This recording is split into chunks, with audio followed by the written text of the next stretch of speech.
苹果，为什么是苹果掉下来，不是月亮掉下来？你什么意思啊？你希望月亮掉到我头上是不是？不是，我怎么希望月亮掉到你头上？你明明有说月亮。不，我不是这个意思。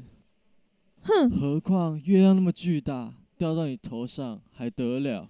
那你还那么狠心？我只是假设啊。